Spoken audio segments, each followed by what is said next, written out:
Hey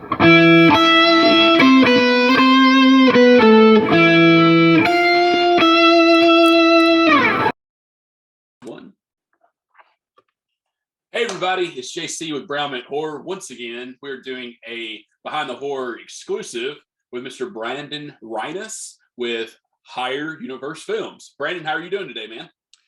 I'm doing great. Thanks for having me on the show. Thanks, man. It is Easter Sunday, and we didn't know that when we were booking this. But, hey, Easter bunnies, eggs, why chase after those things when you could be talking about horror films? So yeah, easy choice. Exactly. So here we are. Brandon, you're writing and directing for Higher Universe Films. Can you tell me a little bit about how that came to be? What's Higher Universe? Tell me about that. Higher Universe is a company I started with my friend Adam Storschuk about, I think, almost 10 years ago now. Might have actually be 10 years this year. We started making comic books for the first few years. And then after a while, I kind of remember when I was younger, I was kind of dabbling in film. I never took it seriously, and I made some really crappy films, like short films. I just never took it seriously. But after the comic book started getting some success, I kind of thought back and I was like, you know what? Like, what if I really put my heart and soul into this movie thing and see if we can make it happen? So I started just writing scripts, and next thing you know, I started selling some, getting things produced. And then I kind of took it to the next level. I'll direct my own things. And then it just kind of started snowballing from there and getting bigger and bigger. And now we're doing a move from short films into full length films. That's so awesome. I had the pleasure of checking out several. Let me ask you this.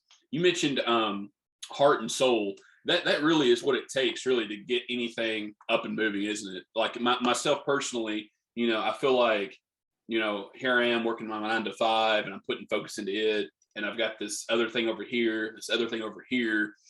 I think eventually if one wants to be successful, you almost have to say, okay, I'm putting my blinders on. I'm going to focus on this one thing and I'm going to give it everything that I've got. And if it works out, great. No, scratch that. It's going to work out because I'm putting everything into it. Is that kind of how you feel? Yeah, it takes just like a massive amount of hustle. Yeah. And I think it was about 2015, I got laid off from my job. Oh, wow. It was like, bad economy and stuff. And then, I had enough EI to live on for a little while. Yeah. But I was kind of like, you know what, like it's been, ever since I was a teenager, I've been dreaming of doing this writing stuff, making movies, making comic books. And it's like, well, what if I just put all my focus into it? Could I actually do it, make a living at it without having a real job? A very, very scary prospect, because all of a sudden that, paycheck is gone, right? And you don't know where the money's coming from. But I was like, you know what, let's just do it. Worst thing that happens, I run out of money and I got to get another job. So I just took it a month at a time, a month at a time, a month at a time. And here we are 7 years later, and I'm still doing it. It's, I don't have a day job, and it's, I'm doing what I always dreamed of, basically making horror movies, which is great. It's just, I've always just like, man, if I don't get another gig or something, if I don't sell this next film, like I'm going to be out of a job in a couple months. Something always happens where it's like next opportunity. And I just kind of keep going, but it takes, like I said, a huge amount of hustle to do it, because I got nothing to fall back on. Does that sense of urgency help with the creative process? Like as far as like making decisions, because sometimes you can study too much on a particular part or a particular subject line or part of a script or something like that. With the sense of urgency of doing the hustle, do you find yourself able to make quicker decisions? Yeah, I find we don't have time to think about it. We just jump in, do it. This is what we're doing, and do it fast. And it even kind of helped in ways I didn't expect too. Is that, especially when I was starting out with just the screenwriting. I mean, I'm not a Hollywood guy making, like $500,000 a script. So I can't sell one a year. Just working in indie film, I have to sell like one a month just to pay my bills. Yeah. Which meant that I had to write an insane amount. I couldn't take my time polishing a script. I had to just crank them out, like sometimes 2 features a month, right? I would just write 5 shorts in a month, sell them all, get enough to pay my rent. But of course, if you write that huge amount in a short amount of time, you start getting very, very good. it's just a ton of practice. So Yes. basically I got like a decade's worth of screenwriting practice in the course of like a 1 year. Oh, that's And awesome. which just led me to selling more things. And also I got known for being a good writer and writing very, very fast. So all of a sudden, you get short deadlines. Like even this past January, I got hired to write it's kind of like a thriller, a little bit of a horror script. And they're like, we want to shoot in like a month. Like, can you do it? It's like, yep. Cranked the script off, got it to them. Oh, They shot the wow. whole thing. Shot the Yeah. whole thing in February, and now it's in post. And it's just that came from just basically having to do it for a living and just being forced to crank it out. If I don't write, I don't eat. So that happened, and it keeps the fun going, right? If you languish in one project just forever, Yeah. you kind of just lose that momentum where it's just like, the Getch came about so quick. It's just like, hey, let's make another short film, and this is what we're doing. I wrote the script in a day or two, and we did it, and it keeps it fun for everyone, and it allows me to produce an insane amount of content. Yes. And that's so you said how long? You said a couple days it took for the Getch. To write it, yeah, probably. Okay. So everybody needs to go check out the Getch. That was the first one that I actually watched. It's on YouTube. We'll put links in the description below to Higher Universe Films. We were speaking in the lobby about the Getch before we actually started this interview, and I told him that it reminded me of, well, the face of the creature. It reminded me of a particular Are You Afraid of the Dark episode from the 90s. Man, Dead Man's Float? No, can't remember which one it was, but there was this kid and they ended up pouring acid into a pool to kill it.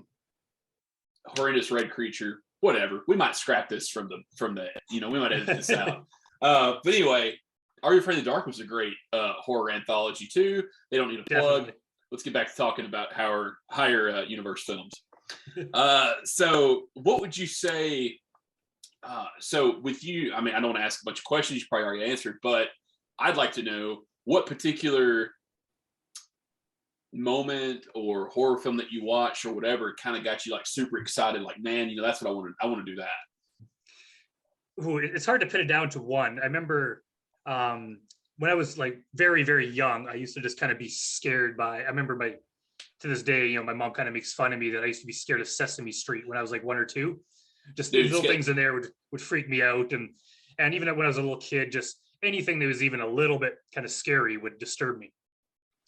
But I think it was probably still in elementary school. I watched a Return of the Living Dead 2 at a buddy's house. And, it just like effed me up. I was just so scared. And it was probably, years so later, I watched Nightmare on Elm Street 3, which I loved. Oh, man. I thought it was great. It's my favorite one of the series to this day. I watch it like at least, 4 times a year. But it just, it disturbed the hell out of me. And I kind of went through this phase after that where it's like, no horror, like horror just screws me up. And it wasn't until like late high school where, I was old enough that I wasn't scared anymore. I never thought about horror. Just like, yeah, I don't like horror movies. It just wasn't my thing. It's not my world. Yeah. And then I can't remember what it was. It was just, discussing with buddies, and my buddy was talking about Friday the 13th and all that stuff. And then I was like, I kind of have an interest. I've always liked kind of more anthology type things where there's a lot, even James Bond, Godzilla, anything where there's a lot of installments. Yes. So I was like, I wonder, maybe I should try watching one of these Friday the 13th. So I went to the video store and I rented parts 7 and 8, watched them, and just like no turning back. Yes. Like after that, just like I rented every single one, every single Friday the 13th, every single Halloween, every single Leprechaun, every single Hellraiser, just any movie that I could watch like that, and I've never turned back. Man, that's so awesome. That you kind of grew up the same way that I did. Just a quick backstory. I'm sure people are probably tired of hearing this snippet of my life, but I grew up in a very small town. My mother worked at a video rental store part-time way back in the day. It's probably early 90s. And it was the point where you could actually rent the VCR for the weekend. Mm-hmm. So I remember her doing that and bringing home like, Halloween, Nightmare on Elm Street, Texas Chainsaw Massacre, all the top franchise films. And then going in there, waiting for her to get off. I remember you would walk in and then to the right was like this hallway and there was no light. Like the only light was from the other part of the room. So you're creeping down the horror aisle in darkness almost. And then I started seeing like, VHS had great cover art. Just box art was incredible. And that's what still attracts me to physical media. But like you see the original cover art for like Sleepaway Camp and, Nightmare on Elm Street where the claw is like over her head like that. Yeah. I think that's what kind of did it for me. It almost like the box art was almost like walking into a comic book shop and picking something up because of the way the cover looked. And I think that's the way I chose a lot of my horror films back in the day. Even now, I think we're spoiled with streaming because you just, I scroll endlessly to try to find something like Tubi. Tubi has a lot of indie horror film on there. But like I'm scrolling constantly and I never make a decision until I finally just like give up and like, okay, I'm just gonna watch this. But like now you go into Walmart and like or any of your Target, Walmart really has a lot of them. But underneath like the mainstream films on the section, you'll have like everything under the sun, indie horror, and that have great box art, slip covers, and you're like, what the hell is like insert random title here. What the hell is this? And you take it home. Hey, it could be a winner, could not be, but for $9.88, I'm willing to take a chance. Yeah, it brings up like it's funny too. Is my mom when I was a kid worked at a video store too called Cinemasters. Oh man, doesn't exist anymore. But yeah, I remember I used to go in to I'd go to work, just getting a ride home or whatever, and I go to the horror section, and this is during the period I would never watch a horror film. Yeah. But I would look at all the covers, and to this day, I still reference most movies. If I hear a movie, it's like I remember that one. It was on the shelf. I remember the cover, the box art. Yes. And I think that is like so. It's almost important as the quality of the movie itself. Like for Grotesque, my new feature, it's like I want the cover to be something that someone's going to notice, whether it's sitting on a shelf or it's streaming.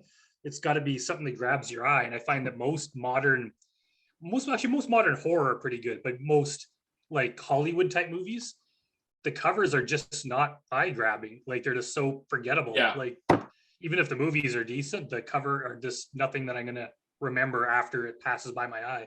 Yeah, I saw a meme once that was it was actually in reference to I think like blockbuster films, but it was like the classic poster where the explosion was behind the guy and the guy was kind of like walking away from it, and it looked like 10 different movies had that same poster, and I'm like, man, they're really trying to get us to go see this. They're really being original. In regards to physical media, are you still a collector? I am. Yeah, I'm slowly building my my horror collection. Yeah. There's something about it too. I still watch movies on streaming. I'll watch movies on YouTube. Yeah. But there's certain ones where it's just like I want to own that. It's just like same with like CDs. It's like my gore collection. It's just like I want that on CD. It's just there's some things that I just want to like be able to have it, and it it means a lot. And there are, I think, enough collectors out there. It's not as big as the Blockbuster days, but there are enough that it just means something else. And I like being able to just go and see my shelf where I own these things rather than Amazon Prime, Netflix, they own it and I get to watch it. It's like I own this. I can watch it whenever I want. They can't take it down on me. It's like it's in my possession. Man,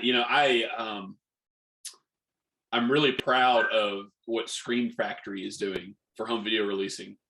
I have the Halloween box set, the Friday the 13th box set. I'm really hoping that the rumors are true and they're going to be putting out that Nightmare on Elm Street box set. That would be fantastic.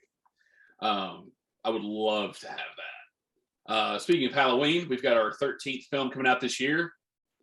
A series that started off as an independent film. Let me ask you this. Your shorts and your features that you guys are working on, is anything coming to physical media soon? Have you guys talked about that? It's hard. We're still, it's still in discussion. One of my films that's actually out on physical media was originally called Cold Comfort, but the distributor changed it to be called The Project. Yeah, it was kind of it's more of a thriller than horror. It's out apparently it's in Walmart and stuff, but I wasn't happy with the deal, the way it worked out. Basically, my first two feature films, there's that one and a stoner comedy called Hot Box. I just wasn't happy with the way it was released. I'm just Yeah. young and naive, and you know, it was kind of my first time, and I feel like I was ripped off basically. Yeah. So for the next one, it's like I'm hesitant to sign with anyone that isn't going to do with it what we want. If we self-distribute, all of a sudden getting it into stores is a lot harder.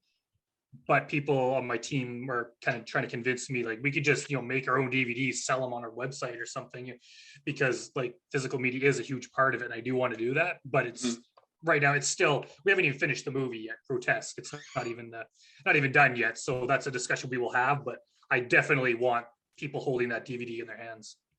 Well, speaking of Grotesque, you sent me some stills from it. Tell us a little bit about your this is gonna be a feature film, you said, right? Oh yeah. Yep. Tell us about the upcoming feature film Grotesque. What can you say? It's basically it's about a young woman who was born with this insanely huge nose. This nose it's like 4 inches long. She's been ridiculed her whole life. Finally, she decides through kind of peer pressure to get a plastic surgery to get it fixed. Yeah. But she's a kind of a poor young student, can't afford a professional plastic surgeon, so she goes to this kind of back alley guy who works out of a strip club basement, and something happens and it gets botched and she ends up losing her nose. So instead of a big nose, she has a gaping hole in her face. Holy crap. And finally she just snaps, and while she's in that strip club, she finds a kind of a stripper polka dot dress, and then she gets a mask, and she basically goes through her life, and anyone in her entire past that's ever ridiculed her or offended her in any sort of way is murdered in the most horrific way possible. Co-workers, ex-boyfriends, old teachers, old classmates. It's equal part comedy to horror, I say. Sign me up. Not serious, but you had me at nose job. Kind of it's just kind of great that I had a very supportive team, like my co-producer Julie Whalen. We'd actually started pre-production on a different film called One Night Drunk that was supposed to be a follow-up to Hot Box, my last film. And we were about a week into pre-production when I finished the Grotesque script, and I was like, oh hey, you want to read this? And she read it, and she's like, oh my god, like we need to do this one instead. I was like, really? Like can we do that? And it's like, yeah. So we just switched gears, and it's like, okay, everyone, we're not doing this movie anymore. We're doing Grotesque instead. And this was about it's probably 2 years ago. And I think we shot for 1 day and then got sidelined by COVID and had to put it on hold for like nearly a whole year. Yeah. And then we shot a few more days, and then just, people on the team got COVID, so we had to postpone it, and people got sick, and just, things happened. It was I've never had such a struggle to get a movie made. Yeah. We're at the point now where it's like 95% done. We have a rough cut of the movie. On May 8th, we're shooting a pickup day just to get some little things that we need to add. Yeah. But we're well into getting the score done. We're well into post-production, and we're kind of aiming to have the premiere in the theater here on end of July is what we're aiming for if everything goes according to plan. Have you heard of, I don't know if you saw this in the Facebook group that I posted this in, there's a gentleman by the name of David Haight. He is a filmmaker, independent filmmaker and director, and he is in Kenosha, Wisconsin. David in Kenosha is hosting Kenosha's first ever horror film festival. And there's been submissions come in from all across the country. I'm actually going to be there in July for that, doing some coverage. So if you, I don't know if you want to submit anything or what, or if that would even be something for you to do, but that'd be really cool if you could, if you could make it out.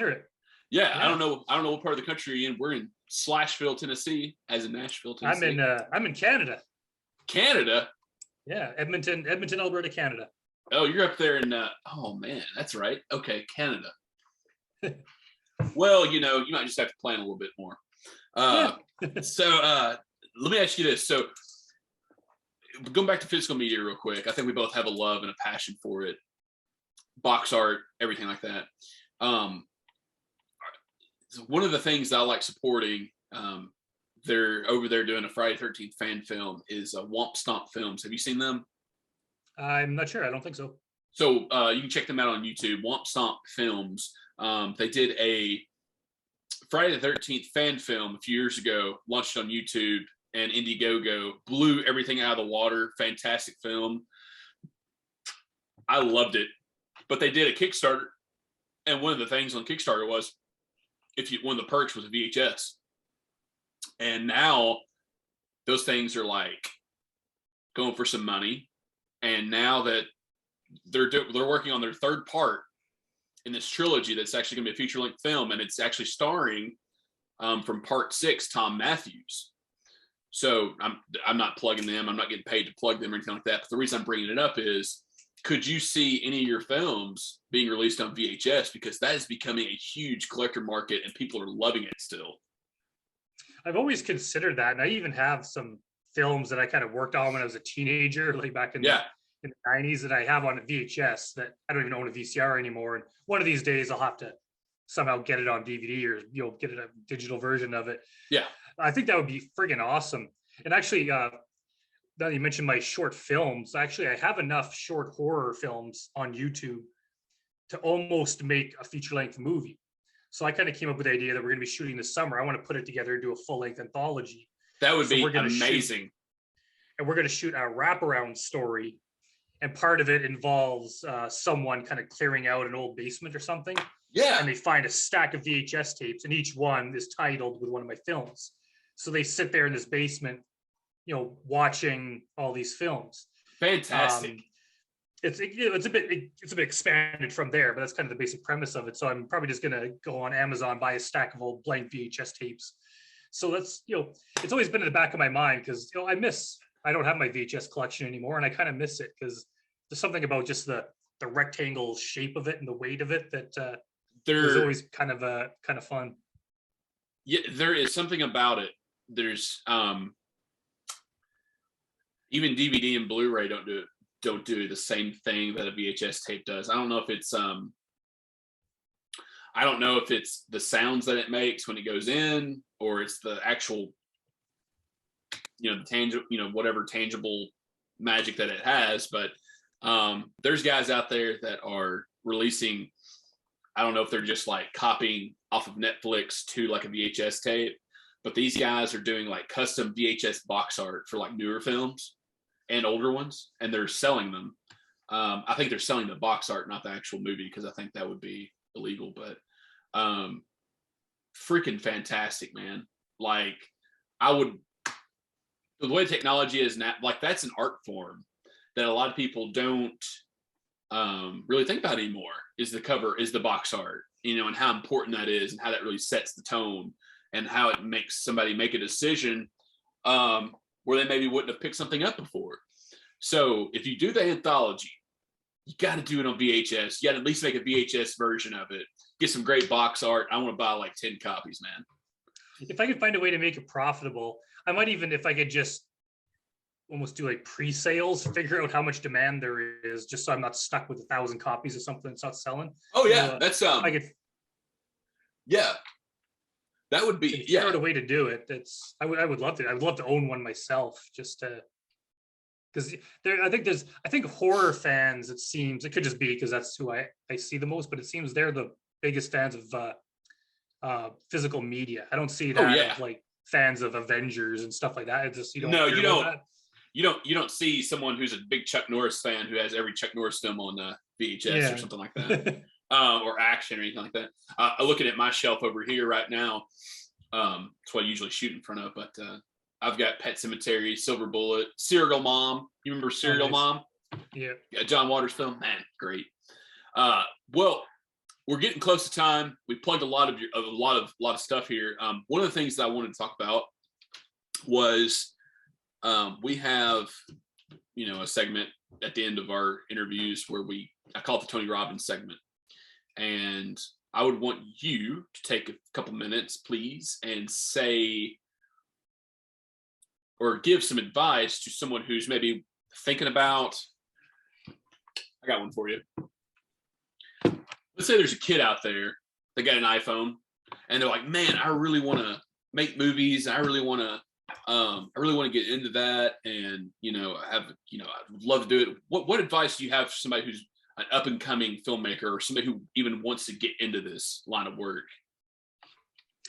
Well, I think now is a better time than any time in history because, like you said, you have pretty much all the means to do everything in your pocket. When I started, it was like, I think I was in grade 11 or 12, like in high school. And they had, like, cell phones didn't really exist at that time, or they kind of did, but phones that could film stuff did not Right. exist.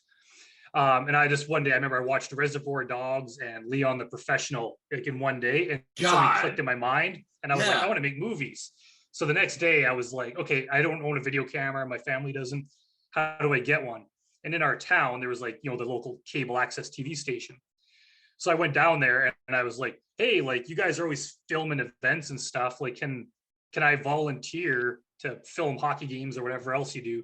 In exchange, you let me use the video camera whenever you're closed. And he's like, yeah, sure. So I started going out filming stuff. And then it was probably like 2 nights later, he gave me the camera. I knew nothing about, we had no sound. I didn't even know editing was a thing. We would just like, it was a VHS camera. We would film one take, then we would stop and it's like, okay, do it again. We'd rewind and cue it up and we basically edit as we're filming. Obviously the films are terrible and they just had our friends in them. Right. But it went from I'm going to do this to we figured out a way to do it. And then I went into their little studio and it's like, oh, they have an editing suite where you can go from one VHS tape to another. So I kind of taught myself how to edit. And then eventually in college, when digital editing came out, I learned how to do that. And obviously it's a way better way. But it just takes that kind of tenacity where it's like, I want to make a movie. And if you want it bad enough, you'll figure out how to do it. And I have people all the time that I want to make films and all this stuff. And then 4 years go by and they still haven't made anything. You just have to start. They're waiting for opportunity, or we need a lot of money. And it's like, honestly, like you could probably get even just from your job, save $50 every paycheck for a few months and just shoot for one day and just figure it out yourself, write your own script or, but it comes down, the first one's never going to be good. No matter if you spend $100 or $1 million, it's going to be bad. So just get your like 10, 15 bad films out of the way as quickly as possible through experimenting. Learn. And then make a good one that you put on YouTube and then just kind of build it.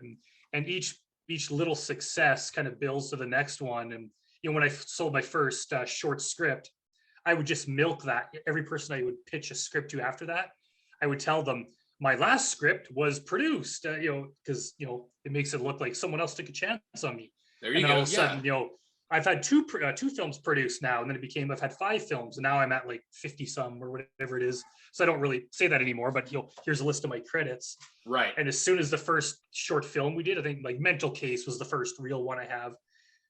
We did Mental Case 1 and 2.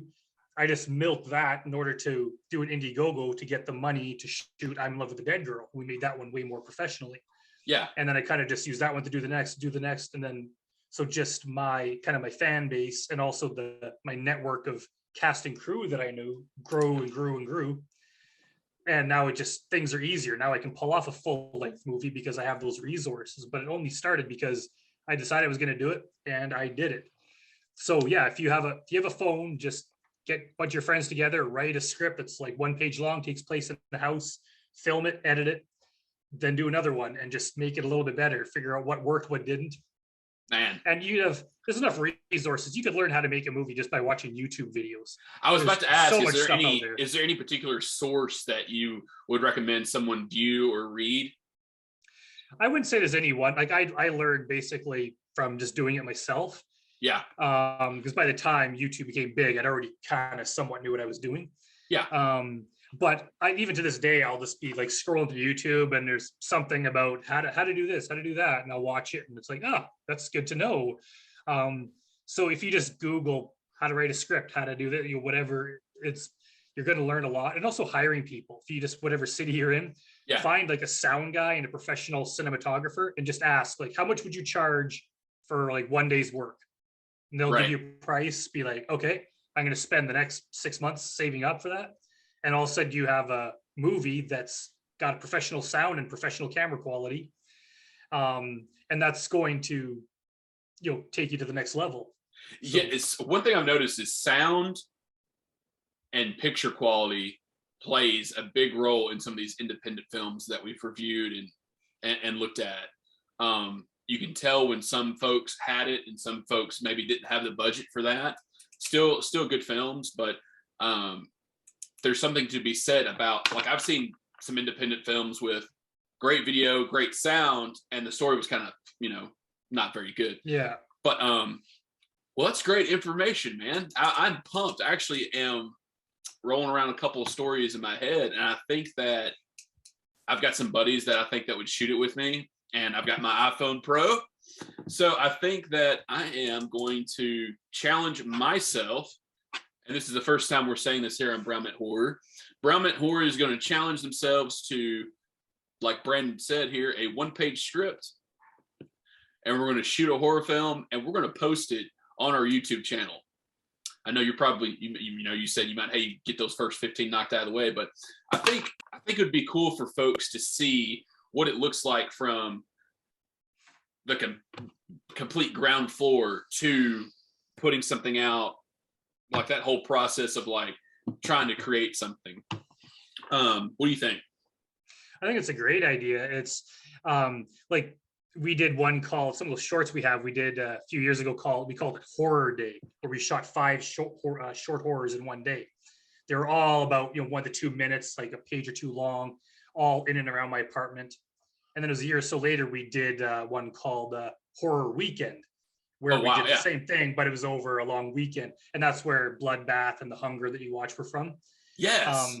And it's all kind of about being smart. So if you kind of even just look around your own house, and it's like, okay, we got a basement, we got bedrooms, we got a bathroom, we got a backyard, there's a park behind the house, we got a back alley, and then just write stuff that takes place in there so you can shoot it just within a very short distance. Yes. If you're just kind of instead of writing something and then trying to figure out how to get it, just write what you already have. The things you own in your house that look cool, write that into the script. Yeah. And then you can just kind of just milk your own like stuff that you have just to get the most story out of it. Brandon, and I find people on watching my stuff that like story is the most important thing. I think people will forgive poor production value as long as it's interesting to watch. I mean, there's cat videos or skateboarding videos that look like crap and still make it mega famous. So as long as something's entertaining, people will forgive everything else. I find the only people that like really criticize my work are just like other filmmakers that will nitpick about the lighting isn't right or some stupid thing. Well, they're not necessarily the audience. Yeah, and they're not my audience. All I care about is the people watching it that are like, yeah, I love that. Obviously, I want to make it as good as possible. Right. But I'm not going to cut corners and basically make a more boring movie just to make it more professional, right? That's just, I'm all about the story. And like, we flew through Grotesque. Like, we went so friggin' fast. There's some parts where it's like, yeah, we could have done that better with more time. But you know what? It's all about making this the most insanely awesome story we can. Right. Well, Brandon, I want to thank you for joining us today. It been a pleasure speaking with you. Great info, great insight. We're pumped. I can't wait to see more from what you're going to be doing. I can't wait to check out Grotesque. I can't wait to see a VHS come your way that you're going to release. So do you have anything for us? Would you like to plug anything real quick? Or yeah, we do. I'm not sure when this is going to air, but we have an Indiegogo campaign. We're trying to raise money to actually get Grotesque finished so we can hopefully make our summer release date. So if we could mention that, I think we're over halfway done. We're trying to raise $6,000. We're over halfway done. So if anyone's willing to help out, that would be amazing. Yeah, let's do it. Let's get Brandon's film made. Let's get Grotesque up and running. So we're going to definitely put a link in there, a link for that in the show notes as well. But other than that, I think we're good. Brandon, I hope to speak with you again soon. Maybe in a few months we'll check back in, see how things are going. Maybe we'll just have a day where we chat about horror flicks and some ones that have made an impact on our lives. I'm down for it sometime after Grotesque is released, and we'll finally know what people's reaction to that is. I'd love to come back on, and I appreciate you having me on the show. Thanks, Brandon. You have a great day, and hey, happy Easter, everybody. Happy Easter. Thanks. See ya.